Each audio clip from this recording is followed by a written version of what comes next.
A big topic that we've been hearing about in hospitality of recent is, especially with flat or declining RevPAR, is driving ancillary revenue. And particularly about how can we add more NOI to the pockets of these hotels.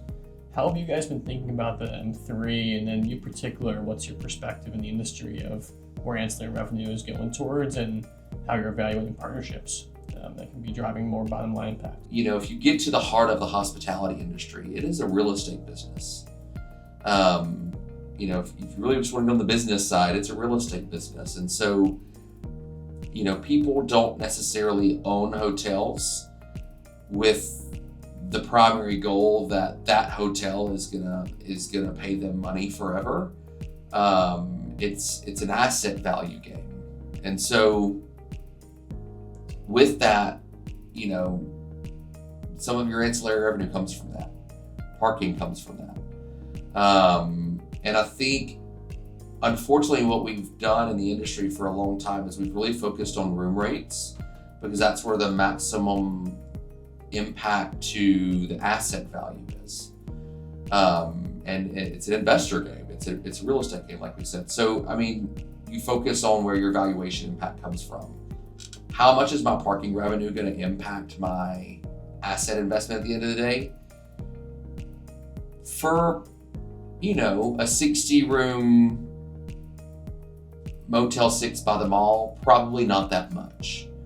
But there's a huge section of the industry where it can be impactful. The good operators and the ones who have the space and have the margin and the capacity to explore it and figure it out have certainly done that. But I think that they're going to find that those areas help them make it through this economic cycle, and then create really interesting opportunities on the upswing when things start to go back in the right direction. Now they've got a really solid additional revenue base that can continue to grow as the economy does.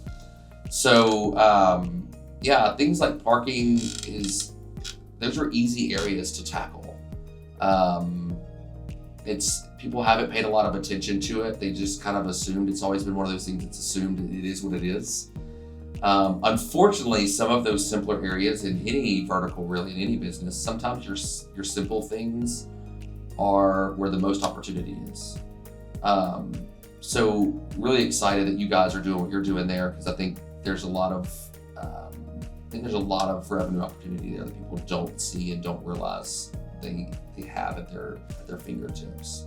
But beyond that, you know, restaurants, F&B spaces are really about to go through a transformation, I think. You finally see people having the data at their fingertips at a granular enough level in a restaurant to where they can make the right decisions. And it's no longer about, I need 3 servers for dinner or 3 servers for breakfast and 5 servers for dinner.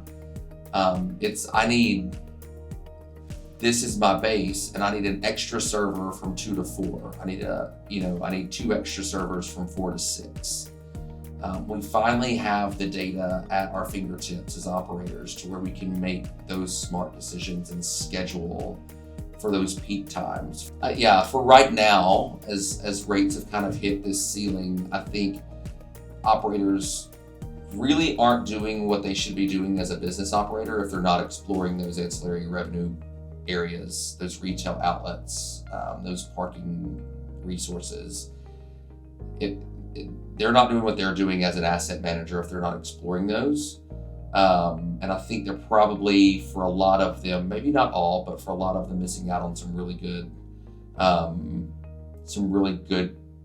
opportunities for cushion and margin growth.